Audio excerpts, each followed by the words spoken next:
हम लोग आज आयोनाइजेशन एनर्जी पे चर्चा करेंगे।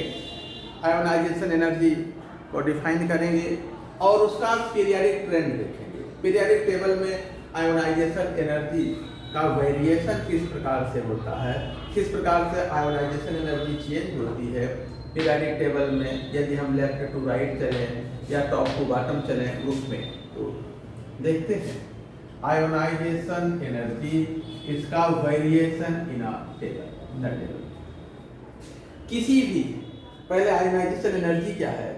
आइसोलेटेड गैसियस आइटम, सिंगल अकेला आइटम हो गैसियस स्टेट में, तो उसके आउटर मोस्ट शेल से या जो मोस्ट लूजली हेल्ड इलेक्ट्रॉन हो, उसको निकालने में मिनिमम जितनी एनर्जी हमें देनी पड़ती है, उसको हम उस आइटम की आयोनाइजेशन एनर्जी कहते हैं। फिर से ध्यान दें, किसी भी आइसोलेटेड गैसियस आइटम के आउटर मोस्ट शेल से सिंगल अकेला गैसीय परमाणु को उसके बाह्य कोश से या जो मोस्ट लूजली हेल्ड इलेक्ट्रॉन है, उसको निकालने में मिनिमम जितनी एनर्जी खर्च करनी पड़ती है, उसी को हम उसकी आयोनाइजेशन एनर्जी कहते हैं। Reading the amount of energy required to knock out the most loosely bound electron in the outermost shell in an isolated atom in gaseous state to generate a single charge cation in the gaseous phase is referred as first ionization energy of the element। ध्यान दें कि किसी भी isolated gaseous item से यदि हम एक electron निकालना चाहते हैं, तो मिनिमम जितनी एनर्जी देनी पड़ेगी उसको हम फर्स्ट आयोनाइजेशन एनर्जी कहते हैं। लेकिन अगर सेकंड इलेक्ट्रॉन, थर्ड इलेक्ट्रॉन, इस तरह से अगले अगले इलेक्ट्रॉन निकालते जाएं, तो उसका second, third, fourth ionisation energy कहलाता है, जो हम उन प्रोसेस में एनर्जी देंगे। एग्जाम्पल के तौर पर देखते हैं, यदि हम एल्यूमिनियम को लें गैसियस स्टेट में, गैसीय एल्यूमिनियम आइटम, इसका आउटर मोस्ट शेल का इलेक्ट्रॉनिक कॉन्फ़िगरेशन क्या है? 3s2 3p1। इसमें जो बाहर इलेक्ट्रॉन है ये है, यही मोस्ट लूजली हेल्ड इलेक्ट्रॉन है। यदि हम इसको निकाल करके मोनो पॉजिटिव एल्युमिनियम आयन, इसके अब देखिए 3s में 2 इलेक्ट्रॉन बना है और एक गैसियस इलेक्ट्रॉन बाहर हो गया, तो जो एनर्जी चाहिए 578 किलो जूल पर मोल होगा, और ये फर्स्ट आयोनाइजेशन एनर्जी है। एल्युमिनियम का फर्स्ट आयोनाइजेशन एनर्जी ये है।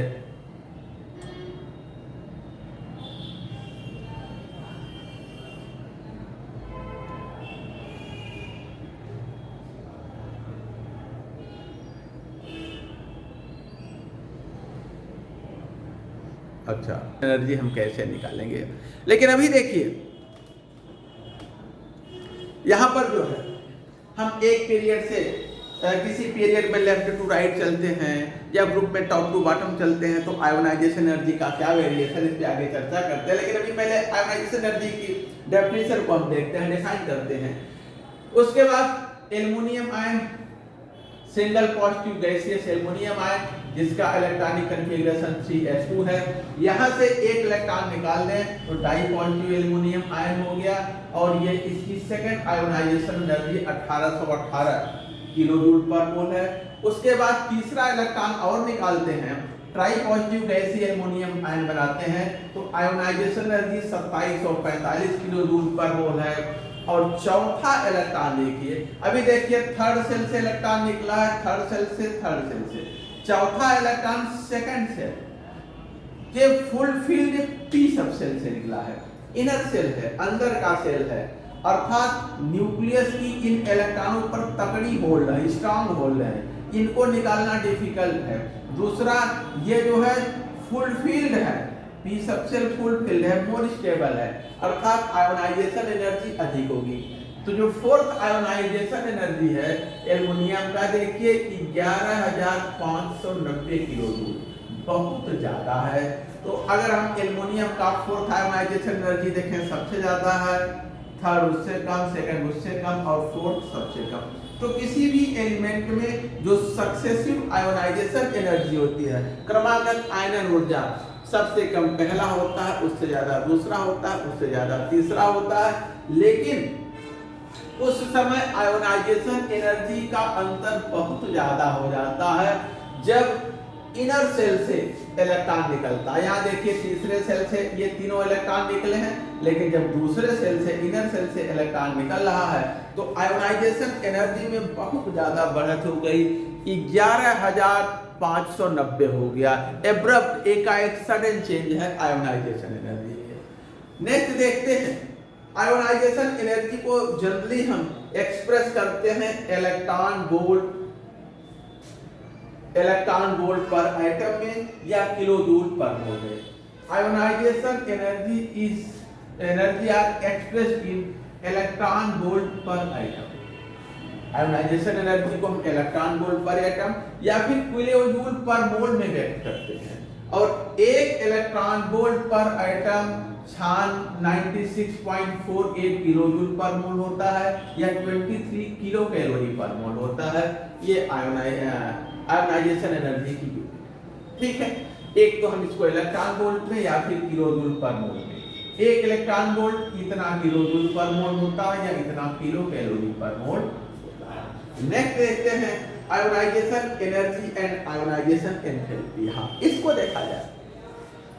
अगला जो टॉपिक हमारा है वो है ionisation energy and ionisation enthalpy. अभी हम लोगों ने आयोनाइजेशन एनर्जी की डेफिनेशन देखी, सक्सेसिव आयोनाइजेशन एनर्जी देखा किस प्रकार से कब बढ़ता है।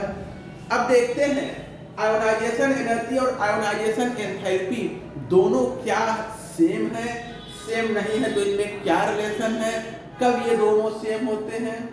उसके बाद फिर पीरियोडिक ट्रेंड देखते हैं आयोनाइजेशन एनर्जी का। अगर हम कोई देखिए ionisation energy and ionisation enthalpy, suppose कर ले हमारे पास कोई गैसियस एटम X है, ये एक इलेक्ट्रॉन निकाल करके मोनो पॉजिटिव गैसीय आयन X प्लस बनाया और एक इलेक्ट्रॉन बाहर निकाला और उसके बाद इसका ये डेल्टा है जिसकी एंथैल्पी चेंज है किलो जूल पर। तो जो एंथैल्पी चेंज है डेल्टा H इस प्रोसेस में, उसको हम कैसे कैलकुलेट करते हैं, इसको हम प्राप्त करते हैं किरचॉफ इक्वेशन को यूज करके। जो थर्मोडायनामिक्स में थर्मोकेमिस्ट्री में हम लोग किरचॉफ इक्वेशन पढ़ते हैं उसी को यूज करके।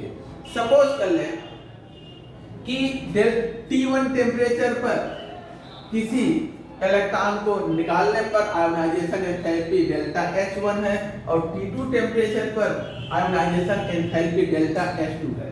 तो दोनों एक दूसरे से किस प्रकार से रिलेटेड होते हैं, डेल्टा H T2 टेम्परेचर पर इक्वल टू होता है डेल्टा H T1 टेम्परेचर पर प्लस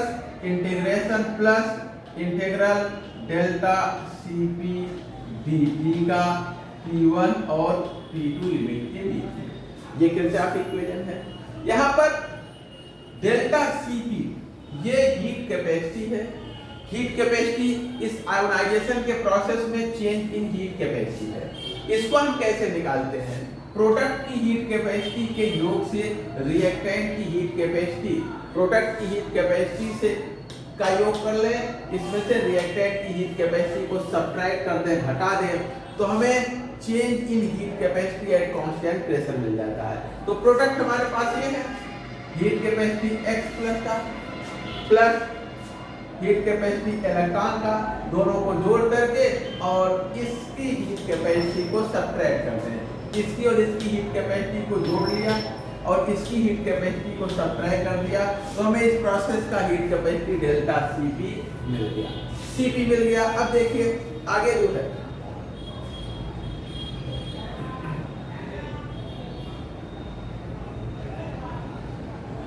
यदि हम अब Cp तो हमें मिल तो गया, लेकिन Cp होगा कितना, यदि हम ऐसा एज्यूम कर लें, ऐसा मान लें कि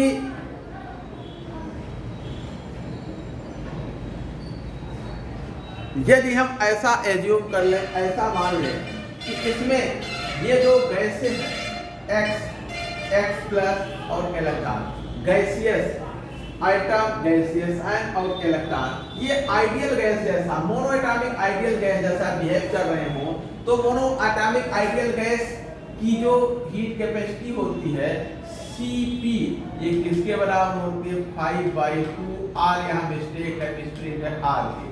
Cp इक्वल टू होता है 5/2 r के, ठीक है, ये होता है, ध्यान देंगे नोट्स में r मिसिंग है। Cp इक्वल टू होता है 5/2 r के। अब हम इसी वैल्यू को रख दें, ठीक है, तो देखिए इसका हो जाएगा Cp क्या हो जाएगा 5/2 r, इसका 5/2 r, दोनों को जोड़ लें तो 5/r हो जाएगा, और उसमें से इसका 5/2 सबट्रैक्ट कर दें। इसका देखिए हीट कैपेसिटी क्या है, देखिए हमारे पास x, हमारे पास क्या है x गैस, ये क्या दे रहा है x प्लस गैस प्लस इसकी हीट कैपेसिटी क्या होगी, क्योंकि मोनोएटॉमिक आइडियल गैस है तो 5/2 r होगा इसका Cp। इसका Cp क्या होगा, ये भी Cp इक्वल टू होगा 5/2 r के। इसका भी Cp क्या होगा, हीट कैपेसिटी 5/2 r के। हमें इन दोनों के योग से इसको घटा देना, इनके सम से इसको सबट्रैक्ट करना है।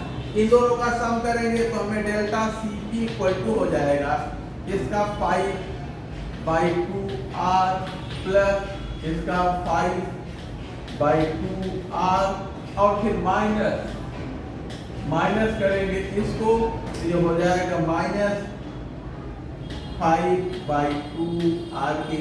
तो एक इससे कैंसिल हो गया, तो डेल्टा Cp क्या बचा, ये बचा 5/2 r के, यही बचा ना। तो हम डेल्टा Cp की जगह 5/2 r रख दें इस इक्वेशन में। अब देखिए तो यहाँ पर डेल्टा Cp किसके बराबर हो गया, Cp 5/2 r के, ये मिल गया 5/2 r। अब delta H2 at temperature T2 ये इक्वल टू हो गया delta H at temperature T1 plus 5/2 r T2 minus T1 के। हम यहाँ पर देखिए हमने जो इंटीग्रेट किया है वो ये है ना, ये तो ये वैल्यू 5/2 r हो गया, यहाँ पे हम रखते हैं डेल्टा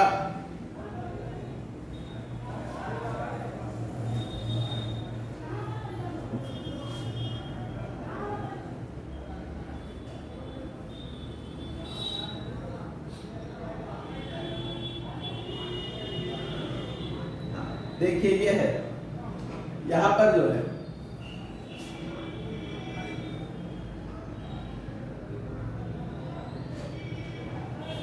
ये वैल्यू हम इसकी जगह क्या रखें 5/2 r, तो डेल्टा H टेम्परेचर T2 पर ये हो जाएगा डेल्टा H टेम्परेचर T1 पर, और ये 5/2 r है जिसको हम बाहर कर लें 5/2 r, कांस्टेंट वैल्यू है, कांस्टेंट का इंटीग्रल हम नहीं करते हैं, और T1 T2 लिमिट में dt को इंटीग्रेट कर देंगे तो ये वैल्यू क्या आ जाएगा T2 माइनस T1 हो जाएगा, अपर माइनस लोअर लिमिट। तो अब ये क्या हो जाएगा 5/2 और T2 माइनस T1, यही रिलेशन आगे लिखा है।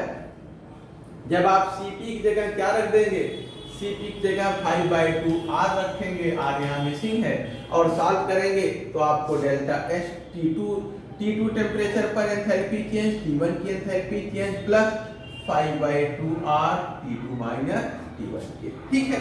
लेकिन यदि हम 0 केल्विन पर चले, 0 केल्विन पर, जैसे किसी टेम्परेचर T2 नहीं बल्कि किसी टेम्परेचर T पर एंथैल्पी देखें तो डेल्टा H हो जाएगा इसी आधार पर, और 0 केल्विन पर एंथैल्पी डेल्टा H नॉट हो जाएगा, 0 केल्विन पर T जगह इधर उधर देंगे, और ये हो जाएगा 5/2 r T2 T हो गया और T1 0 हो गया, इनिशियल T1 को मैंने 0 ले लिया तो हो जाएगा T के।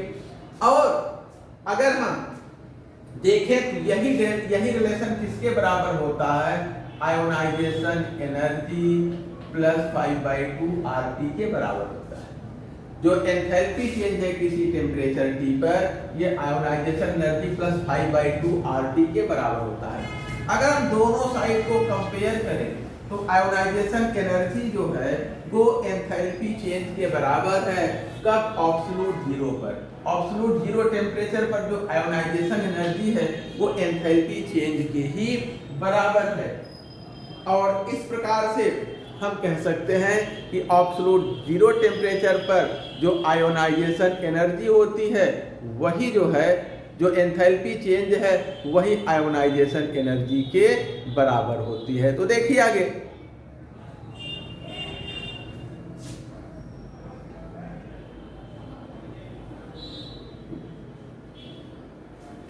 इन टर्म्स ऑफ डेफिनेशन, अगर हम आयोनाइजेशन एंथैल्पी और आयोनाइजेशन एनर्जी की डेफिनेशन देखें तो जीरो केल्विन पर जो आयोनाइजेशन एंथैल्पी है वही किसके बराबर है, आयोनाइजेशन एनर्जी जी के, यानी delta H not equal to होता है डेल्टा आई के। जीरो केल्विन पर जो आयोनाइजेशन जो एंथैल्पी चेंज है वही आयोनाइजेशन एनर्जी के बराबर होता है।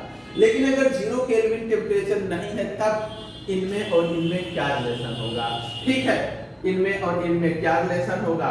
देखिए, अगर हम स्टैंडर्ड एंथैल्पी चेंज लें 25 डिग्री सेल्सियस या 298 केल्विन पर, डेल्टा एच 298, तो ये हो जाएगा ionisation energy plus 5/2 R into T की जगह क्या लेंगे, जो हमारा फार्मूला था डेल्टा एच टी, ये किसके बराबर था, ionisation energy plus 5/2 R T, यही था।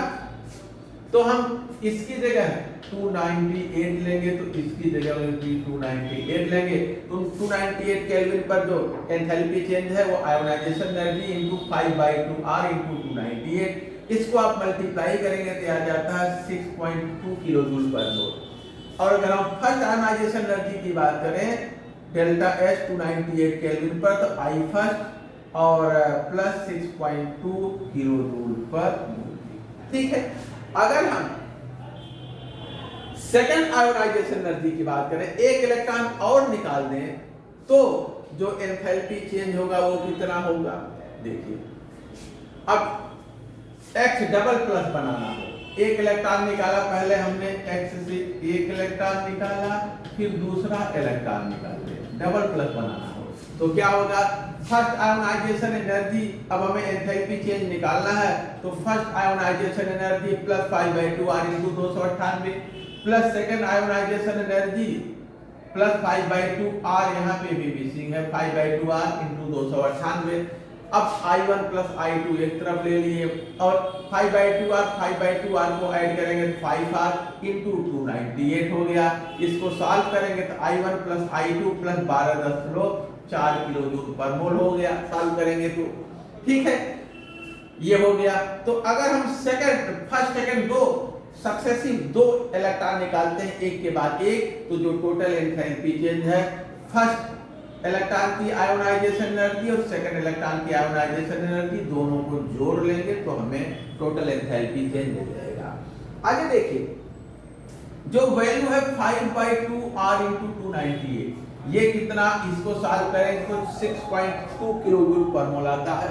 ये बहुत ही छोटा है, ये वेरी स्मॉल है, अर्थात इसको हम नेग्लेक्ट कर सकते हैं क्योंकि आयोनाइजेशन एनर्जी डिफरेंट एलिमेंट्स की जो है 500, 700, 800, 1200 इस तरह से होती है, उसकी तुलना में 6.2 किलो जूल पर मोल को हम नेग्लेक्ट कर सकते हैं ये, क्योंकि ये बहुत छोटा है। इसलिए in ordinary thermodynamic conditions ionisation energy is simply treated as the ionisation energy.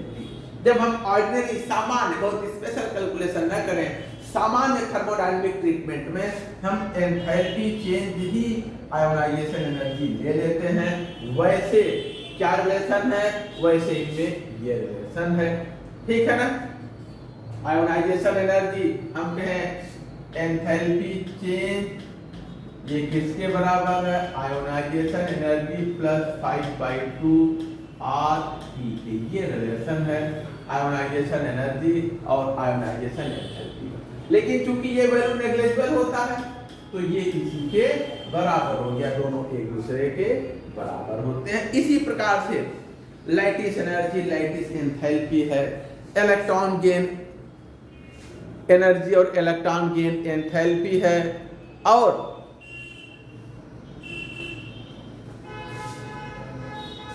भी जो प्रॉपर्टी हैं जैसे हम कहें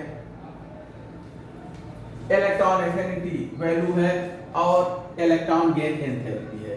लैटिस एनर्जी है, लैटिस एंथैल्पी है। ठीक है, बॉन्ड डिसोसिएशन एनर्जी और बॉन्ड डिसोसिएशन एंथैल्पी में भी यही रिलेशन है 0 केल्विन पर। चाहे हम एंथैल्पी लें और इलेक्ट्रॉन आयोनाइजेशन एनर्जी लें, चाहे एंथैल्पी और इलेक्ट्रॉन एफिनिटी लें, अगर हम डेल्टा H और इलेक्ट्रॉन एफिनिटी के बीच रिलेशन लें तो इसमें भी यही होगा 5/2 R/P। यही रिलेशन हर जगह मिलेगा जो कि, ठीक है ना। अब आते हैं हम लोग, अभी तो हम लोगों ने आयोनाइजेशन एनर्जी क्या होता है ये देखा, ionisation energy, successive ionisation energy का कंपैरिजन किया। उसके बाद हमने जो है आयोनाइजेशन एनर्जी और इलेक्ट्रॉन एफिनिटी में रिलेशन देखा, और अब हम आते हैं इसका पीरियोडिक वेरिएशन। लेकिन उसके पहले आयोनाइजेशन एनर्जी मॉलिक्यूल्स का देखें। जैसे हम किसी आइसोलेटेड गैसियस आइटम से एक इलेक्ट्रॉन निकालते हैं तो मिनिमम जितनी एनर्जी देनी पड़ती है वह उस आइटम की आयोनाइजेशन एनर्जी होती है।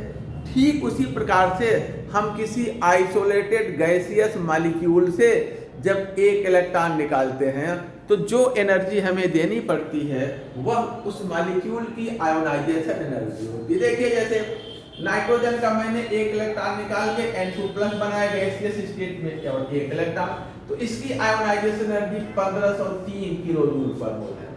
ठीक इसी प्रकार से आप कार्बन मोनोऑक्साइड से एक इलेक्ट्रॉन निकाल करके C और गैसियस इलेक्ट्रॉन बनाएंगे तो 1352 किलो जूल। ऑक्सीजन से एक इलेक्ट्रॉन निकाला O2+ बनाया तो 1664। NO से नाइट्रिक ऑक्साइड से एक इलेक्ट्रॉन निकाला तो 894 किलो जूल पर मोल। तो किसी भी गैसियस आइसोलेटेड गैसियस मॉलिक्यूल से जब एक इलेक्ट्रॉन निकाला जाता है तो जो एनर्जी देनी पड़ती है उस एनर्जी को हम ionisation energy of the molecule कहते हैं। अब आते हैं हम आयोनाइजेशन एनर्जी के पीरियोडिक वेरिएशन। देखिए periodic variation of ionisation energy का पीरियोडिक वेरिएशन। हम देखें हाइड्रोजन से हीलियम गए फिर लिथियम पे, यहाँ लिथियम है, लिथियम इस पॉइंट पर। तो हाइड्रोजन से हीलियम गए बढ़ा। अगर हम पहले ग्रुप में देखें, पहले पीरियड में, फर्स्ट पीरियड में अगर हम देखें तो जो हमारे पास एलिमेंट है वो कौन कौन से हैं। फर्स्ट पीरियड में हाइड्रोजन और यहाँ से हीलियम। सेकंड पीरियड में हम चलते हैं तो लिथियम सोडियम से नियान। थर्ड पीरियड में चलते हैं तो लिथियम बेरिलियम और बोरान इस तरह से, सोडियम है मैग्नीशियम इस तरह से आर्गन है। तो जब हम किसी एक पीरियड में हाइड्रोजन से हीलियम चलते हैं, हाइड्रोजन से हीलियम हम चल रहे हैं तो देखिए आयोनाइजेशन एनर्जी बढ़ रही है, बढ़ गई। लेकिन जैसे ही हम कहां से कहां हीलियम से लिथियम अगले आवर्त के एलिमेंट पर आते हैं तो आयोनाइजेशन एनर्जी तेजी से क्या होती है, देखिए घट गई, लिथियम तक घट गई। फिर उसके बाद लिथियम के बाद हम कहां गए, लिथियम यहाँ है, यहाँ से सोडियम पे आ गए, सोडियम से हम फिर कहां पे आ गए, सॉरी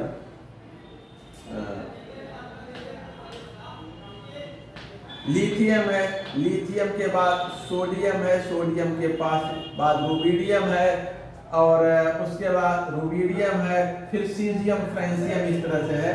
तो हम देख रहे हैं कि हम जब किसी एक पीरियड से दूसरे में आते हैं तो आयोनाइजेशन एनर्जी कम होती है। लेकिन जैसे जैसे हम यहाँ से यहाँ तक बढ़ रहे हैं, लिथियम से नियान तक बढ़ रहे हैं तो देखिए आयोनाइजेशन एनर्जी पहले बढ़ के फिर घटता है, फिर बढ़ता है, फिर घटता है, फिर बढ़ता है और ये अधिकतम हो गया।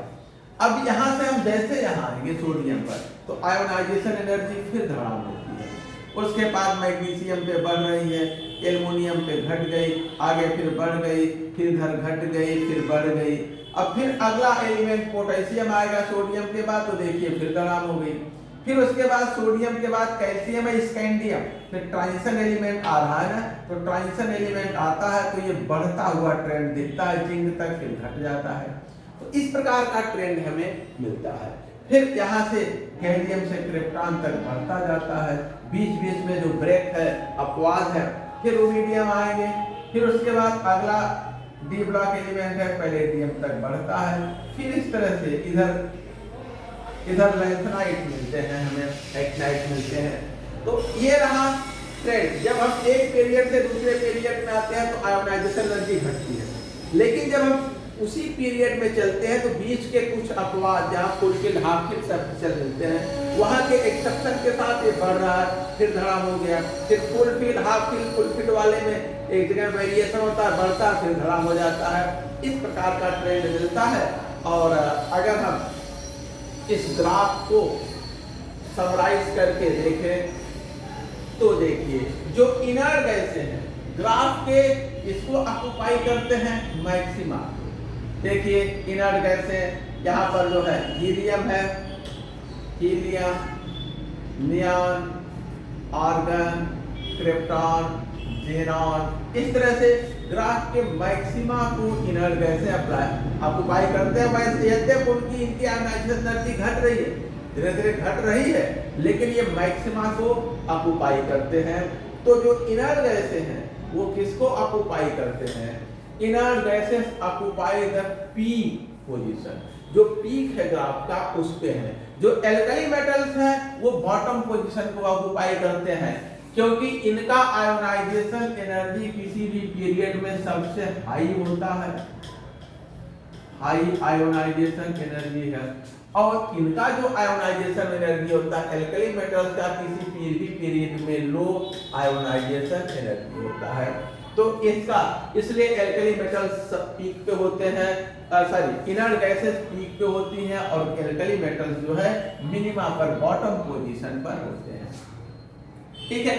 और इनकी जो आयोनाइजेशन एनर्जी होती है लोवेस्ट होती है। जो इनर गैसें हैं उनकी आयोनाइजेशन एनर्जी हाईएस्ट होती है और जो एल्कली मेटल्स हैं उनकी आयोनाइजेशन एनर्जी किसी भी पीरियड में क्या होती है? लोवेस्ट होती है। लोवेस्ट आयोनाइजेशन एनर्जी होती है पीरियड में। अब आगे देखते हैं, अगर हम ट्रांजिशन मेटल्स को देखें तो ट्रांजिशन मेटल्स में स्लाइट इंक्रीज अभी हमने ग्राफ में देखा था। यद्यपि इनकी आयोनाइजेशन एनर्जी लो होती है, लेकिन देखिए पोटेशियम है ना, पोटेशियम के बाद कैल्शियम होगा, स्कैंडियम से 3D सीरीज शुरू हो जाती है। इनकी आयोनाइजेशन एनर्जी में बढ़त है जिंक तक, ये ठीक है ना, ये बढ़ते जा रहा है। बीच में एक आग डाउन है एक आग जगह, उसके बाद लेकिन यहाँ से यहाँ तक लगातार बढ़ रहा है।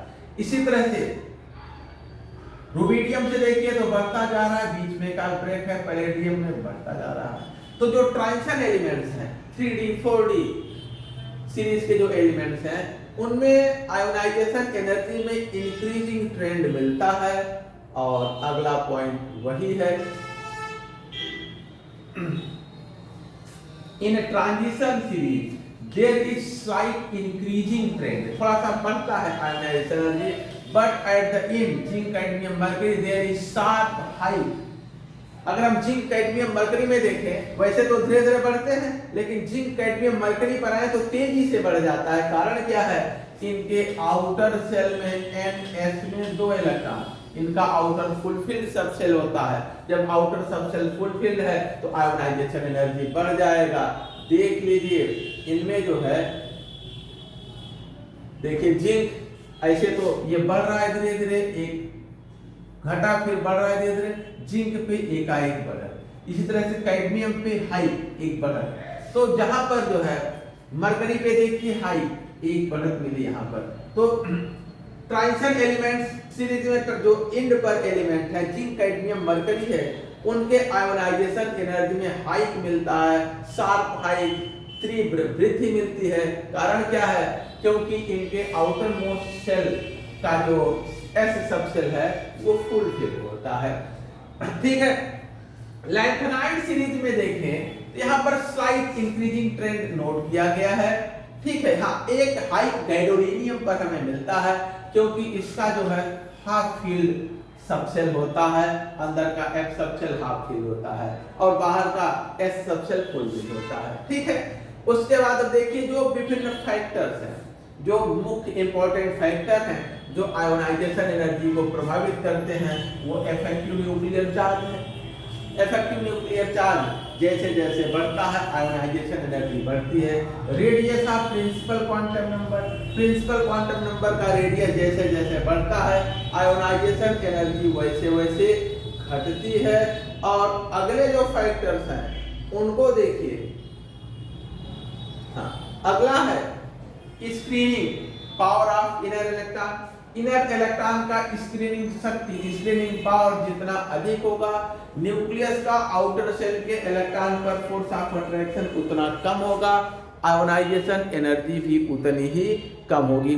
तो जो स्क्रीनिंग इफेक्ट है आउटर मोस्ट सेल का, वो इनर सेल का, वो जितना अधिक होगा आयोनाइजेशन एनर्जी उतनी कम होगी। अगला penetrating power of the orbital from which the electron is to be knocked out, that is azimuthal quantum number। इस पॉइंट को जरा ध्यान दीजिए। जिस सबसेल से इलेक्ट्रॉन निकाला जा रहा है उसका एजीमुथल क्वांटम नंबर जितना कम होता है, एजीमुथल क्वांटम नंबर जितना कम होता है उतना ही उसका पेनिट्रेटिंग पावर होता है, अर्थात न्यूक्लियस से उसकी क्लोजनेस उतना ही अधिक होती है और उसको निकालना डिफिकल्ट होता है। समझ लीजिए कैसे। देखिए, अगर हम जो है किसी एक ही सबसेल, चलिए थर्ड सेल का 3s ले लें, 3p ले लें, 3d ले लें, इसमें यहाँ पर L की वैल्यू क्या है 0, प्रिंसिपल क्वांटम नंबर तो सब में 3 है, यहाँ L की वैल्यू 1 है, यहाँ L की वैल्यू 2 है। हम न्यूक्लियस से इनकी क्लोजनेस देखें, ये न्यूक्लियस है तो 3s के लिए आप अगर डायग्राम खींचेंगे साई स्क्वायर के बीच और रेडियस के बीच इलेक्ट्रॉन के पाए जाने की प्रोबेबिलिटी और रेडियस के बीच ग्राफ खींचते हैं। इस पर साई स्क्वायर ले लेते हैं, इस पर रेडियस ले लेते हैं, तो यहाँ पर न्यूक्लियस के सरफेस पर इलेक्ट्रॉन के पाए जाने की प्रोबेबिलिटी 0 है, लेकिन आगे s सबसेल का इलेक्ट्रॉन यहाँ कुछ पाया जा सकता है, यहाँ पे भी पाया जा सकता है और यहाँ तो अधिकतम होती है संभावना पाए जाने की, अधिकतम जहाँ उसके अंदर भी यह पाया जा सकता है 2 जगहों पर। लेकिन अगर हम p सबसेल में देखें तो इस पे एक ही केवल नोड होता है, अर्थात मैक्सिमम और न्यूक्लियस के बीच में केवल एक जगह ये और पाया जा सकता है। लेकिन d सबसेल के जो इलेक्ट्रॉन है उसका देखेंगे तो इसका इस प्रकार का डायग्राम हमें प्राप्त होता है, प्रोबेबिलिटी डिस्ट्रीब्यूशन कर्व मिलता है। इसका इलेक्ट्रॉन केवल यहीं पे होता है, अंदर इसके इलेक्ट्रॉन जैसे जैसे अंदर आएंगे इलेक्ट्रॉन के पाए जाने की प्रोबेबिलिटी 0 होती है, लेकिन इसका नोड के अंदर एक जगह पाया जाता है और यह नोड के अंदर 2 जगहों पे पाया जाता है। तो न्यूक्लियस से क्लोजनेस अंदर की तरफ यह इलेक्ट्रॉन ज्यादा पाया जाता है, यह एक जगह और यह केवल बाहर पाया जाता है। तो इसका पेनिट्रेटिंग इफेक्ट न्यूक्लियस से क्लोजनेस ज्यादा है, इसको निकालना होगा तो हाई आयोनाइजेशन एनर्जी होगी। इसका थोड़ा सा इसकी क्लोजनेस न्यूक्लियस से कम होती है तो लो होगी और इसका क्या होगा वे भी लो होगा। तो जिस सबसेल से इलेक्ट्रॉन निकाला जा रहा है उसका पेनिट्रेटिंग पावर, पेनिट्रेटिंग इफेक्ट या हम जितना ज्यादा है या एजीमुथल क्वांटम नंबर जितना कम है उतने जो है डिफिकल्टी से वह इलेक्ट्रॉन निकलेगा, आयोनाइजेशन एनर्जी उतनी ही अधिक होगी। क्यों? क्योंकि न्यूक्लियस से S3s की क्लोजनेस न्यूक्लियस से ज्यादा है, यहाँ के साथ साथ न्यूक्लियस के नजदीक भी पाया जा रहा है। ये यहाँ के बाद केवल एक जगह है, ये केवल यही न्यूक्लियस के नजदीक नहीं। इसको सरलता से एजीमुथल क्वांटम नंबर इसका 2 है तो इसका आयोनाइजेशन एनर्जी वेरी लो है, इसका 1 है यानी ये घट गया तो ये बढ़ गया, इसका 0 है तो ये बहुत बढ़ गया। तो जैसे जैसे जो है एजीमुथल क्वांटम नंबर की वैल्यू बढ़ती जाती है वैसे वैसे उसकी उस ऑर्बिटल में उपस्थित इलेक्ट्रॉन का पेनिट्रेशन इफेक्ट यानी न्यूक्लियस के क्लोजनेस घटता कम होता जाता है और आयोनाइजेशन एनर्जी भी घटती है। अब आते हैं हम लोग अगला जो है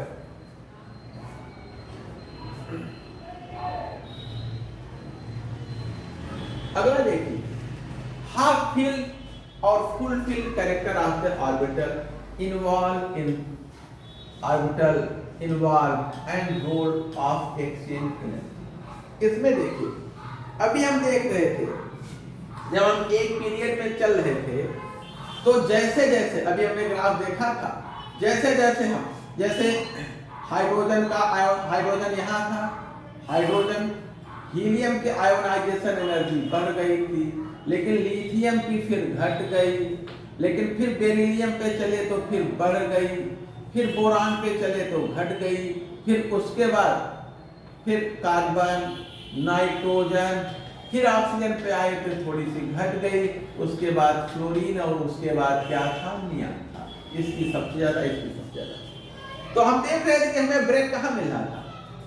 इलेक्ट्रॉनिक कन्फिग्रेशन देखें तो इसका 2s2 होता है आउटर सेल का, इसका 2s2 और 3s1 होता है, लेकिन इसका देखिए बेरिलियम का Be, इसका जो है 2s2 और 3s2, इसका आउटर मोस्ट सबसे फुलफिल्ड है, इसका भी आउटर मोस्ट सबसे फुलफिल्ड है।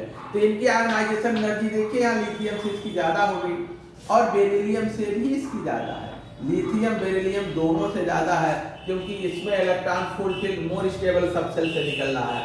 नाइट्रोजन में देखेंगे, नाइट्रोजन का कार्बन और ऑक्सीजन दोनों से ज्यादा है। कारण क्या है, इसमें इलेक्ट्रॉन 2p3 अर्थात हाफ फील्ड सबसेल से निकल रहा है। आउटर मोस्ट सेल यानी फुल फील्ड या हाफ फील्ड होते हैं तो आयोनाइजेशन एनर्जी हाई होती है। कारण क्या है, अगर फुल फील्ड या हाफ फील्ड होते हैं तो पैरेलल स्पिन वाले इलेक्ट्रॉन वहां पर ज्यादा होता है।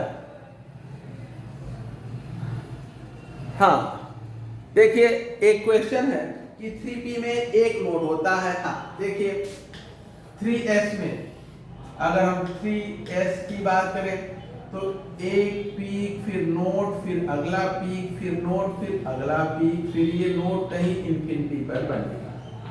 ठीक है, तो यहाँ पर एक पीक हो गया, ये नोड हो गया, एक पीक हो गया, ये नोड हो गया, और ये ऑर्बिटल हो गया। जो तीसरा पीक है वहां ऑर्बिटल। ये तो हमने 3s की बात कही, लेकिन हम 3p की बात करें तो 3p में एक ही नोड होगा। इस तरह से एक नोड ये होगा, ये पीक है, फिर नोड है, फिर पीक, यहाँ पे ऑर्बिटल हो गया। तो 3p में एक नोड होता है, 3s में दो नोड होता है, और 3d में एक भी नोड नहीं होता है। 3d में कोई नोड नहीं, 4d में एक नोड। नोड की संख्या हम कैसे निकालते हैं, नोड ये होता है n माइनस n माइनस। यहाँ पे n प्रिंसिपल क्वांटम नंबर है और l क्या है, एजीमुथल क्वांटम नंबर है। इस प्रकार से हम नोड की संख्या को कैलकुलेट करते हैं।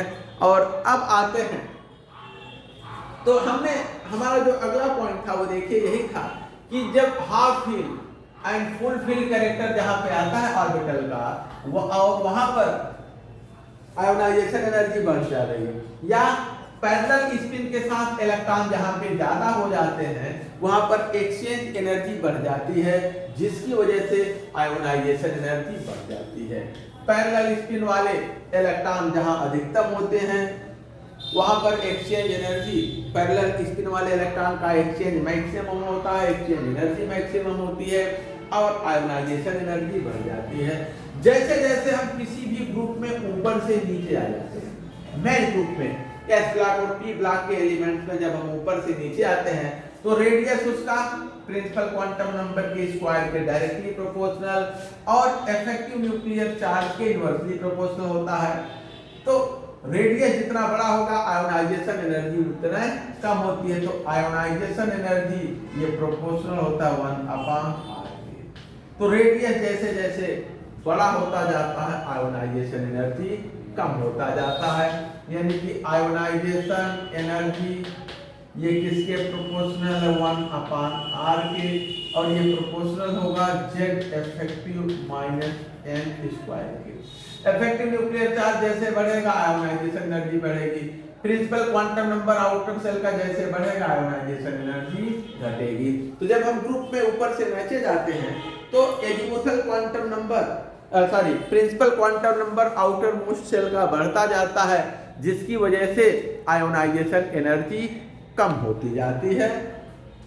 लेकिन कहीं कहीं ये डोमिनेंट हो जाता है तो आयोनाइजेशन एनर्जी में गिरावट या तो बहुत कम होती है या फिर हल्की सी वृद्धि हो जाती है। और इसका कारण क्या है, स्टैंडर्ड कंट्रैक्शन है, और स्टैंडर्ड कंट्रैक्शन हमें कब मिलता है, जब हम डी ब्लॉक यानी चौथे पीरियड में आते हैं एस ब्लॉक, फिर डी ब्लॉक। डी ब्लॉक के बाद के जो पी ब्लॉक वाले एलिमेंट हैं वहाँ जैसे बोरान है, एल्यूमिनियम है, गैलियम, इंडियम में यहाँ देखेंगे तो गिरावट एल्युमिनियम से गैलियम तक गिरावट न के बराबर है बल्कि 2 कैलोरी का वृद्धि हो जाती है। इंडियम से फिर थैलियम जाते हैं तो फिर वृद्धि हो जाती है।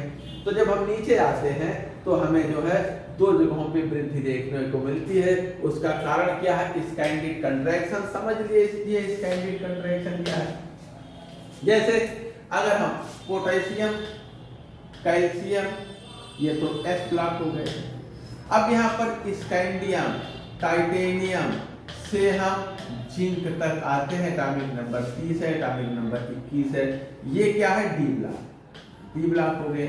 उसके बाद हम पी ब्लॉक में आते हैं तो गैलियम, ठीक है, गैलियम हमें मिलता है।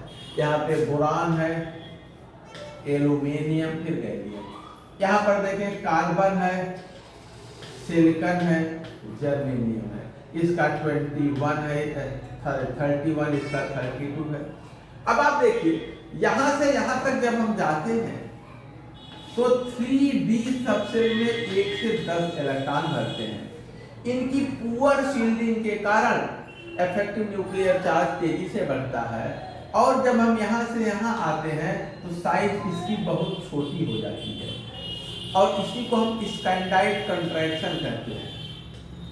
स्कैंडाइड कंट्रैक्शन, जैसे लैंथेनाइड कंट्रैक्शन होता है लैंथेनम के बाद, एक्टिनाइड कंट्रैक्शन होता है एक्टिनम के बाद, स्कैंडियम के बाद हम यहाँ तक आते हैं तो साइज इसकी बहुत कम हो जाती है। इसको हम स्कैंडाइड कंट्रैक्शन के नाम से जानते हैं। अब जब साइज घट गई, इफेक्टिव न्यूक्लियर चार्ज बढ़ रहा है, साइज घट गई।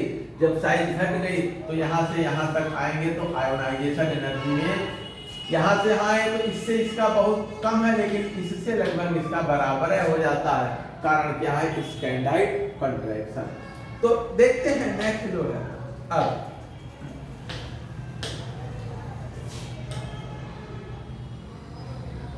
तो हम देख रहे हैं कि आयोनाइजेशन एनर्जी जो है इफेक्टिव एटॉमिक नंबर बढ़ने के साथ बढ़ता है और principal quantum number outer shell का बढ़ने के साथ घटता है।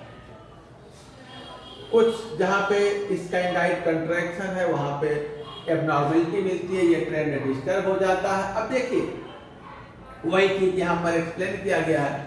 Due to accumulation of large number of electron in low shielding d and f electron in the inner cell, the decreasing trend of ionization energy of heavier element is not pronounced। बहुत स्पष्ट नहीं है, trend यहाँ पर disturb हो जाता है। जैसा कि हमने गैलियम में देखा, बोरान से कम आयोनाइजेशन एनर्जी एल्युमिनियम का, एल्युमिनियम से कम गैलियम का होना चाहिए, लेकिन स्कैंडाइड कंट्रैक्शन डी सबसेल के इलेक्ट्रॉन की पुअर शील्डिंग के कारण ये ट्रेंड बहुत स्पष्ट नहीं है घटने वाला। लगभग एल्युमिनियम और गैलियम का आयोनाइजेशन एनर्जी लगभग बराबर रहता है, ट्रेंड बदलता नहीं है, बहुत स्पष्ट चीज यहाँ पर नहीं है। Effect of D F contraction is transmitted into the post transition P block element.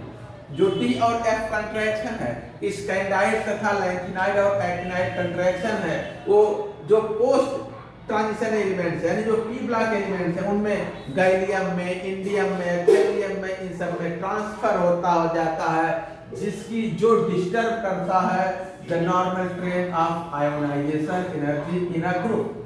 किसी ग्रुप में आयोनाइजेशन एनर्जी का जो नॉर्मल ट्रेंड है वो क्या है? ग्रुप में टॉप टू बॉटम हम आते हैं तो आयोनाइजेशन एनर्जी जनरली घटती है, लेकिन पी ब्लॉक के जो एलिमेंट डी ब्लॉक और एफ ब्लॉक के एलिमेंट के जस्ट बाद आते हैं वहां पे ये ट्रेंड खत्म हो जाता है, टूट जाता है, डिस्टर्ब हो जाता है। कारण क्या है? Scandide contraction, lanthanide contraction, actinide contraction के कारण। अब आते हैं,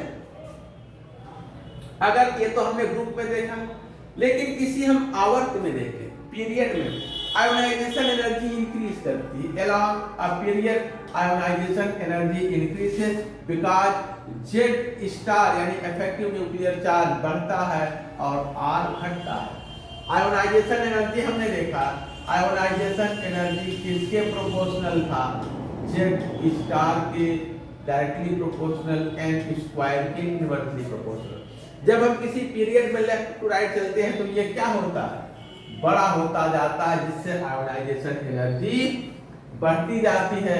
ये तो वही बना रहता है। आउटर सेल का प्रिंसिपल क्वांटम नंबर किसी आवर्त में लेफ्ट टू राइट जाने पर परिवर्तित नहीं होता, जब किसी ग्रुप में टॉप टू बॉटम जाते हैं तब परिवर्तित होता है, और लेफ्ट टू राइट जाने पर किसी आवर्त में यह परिवर्तित नहीं होता है।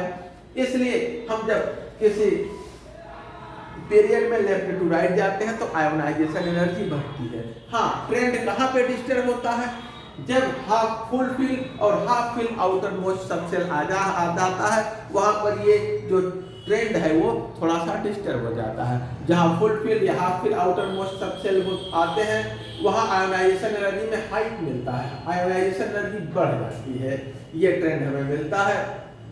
देखिए, अगर हम देखें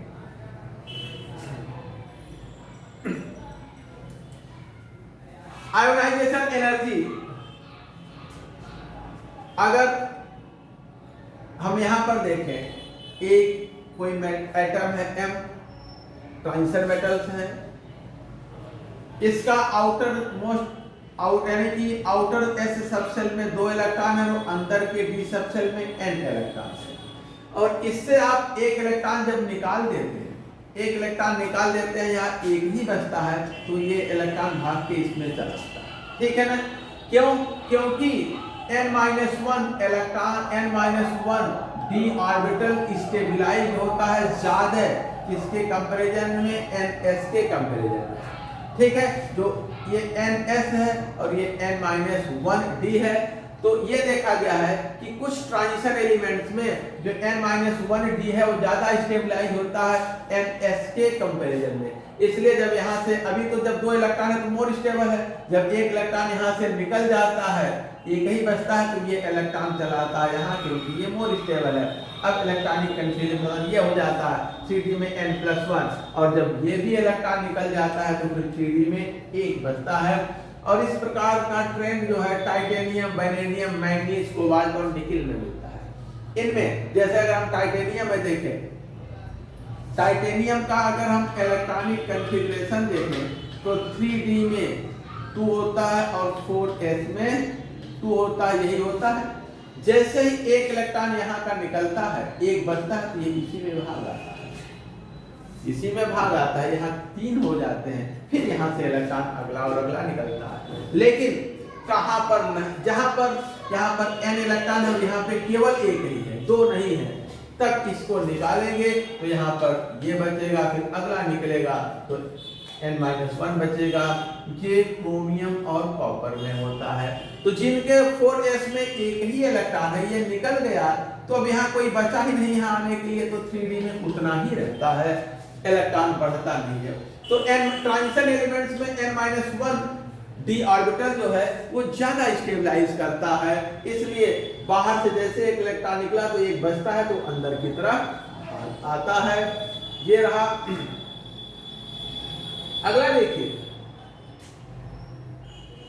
आयोनाइजेशन प्रोसेस जो है जिसमें लॉस या गेन ऑफ एक्सचेंज एनर्जी होता है। यहाँ पे देखिए लो लिख दिया, ये लॉस है, लॉस। जिस आयोनाइजेशन प्रोसेस में एक्सचेंज एनर्जी का लॉस या गेन होता है, जैसे अगर हम 3d5 लें, 5 इलेक्ट्रॉन है, 3d10 लें, 10 इलेक्ट्रॉन है, एक इलेक्ट्रॉन यहाँ से निकल गया, तो इसमें हम देख रहे हैं कि जो एक्सचेंज एनर्जी है वो क्या हो जाती है, घट जाती है। यहाँ से एक इलेक्ट्रॉन निकल जाए तो पैरेलल स्पिन वाले इलेक्ट्रॉन कम हो जाते हैं, एक्सचेंज एनर्जी घट जाती है। तो यहाँ ऐसे एलिमेंट्स की आयोनाइजेशन एनर्जी हाई होती है। लेकिन अगर एक इलेक्ट्रॉन निकलने से ये स्थिति हमें मिल जाए, जैसे कहीं 3d में 6 हो और एक इलेक्ट्रॉन निकलने से 3d 5 हो जाए, यहाँ लो आयोनाइजेशन एनर्जी होगा। लेकिन यहाँ पर क्या होगा, हाई आयोनाइजेशन एनर्जी होगा, क्योंकि ये फुल फिल या हाफ फिल होते हैं। नेक्स्ट देखा जाए,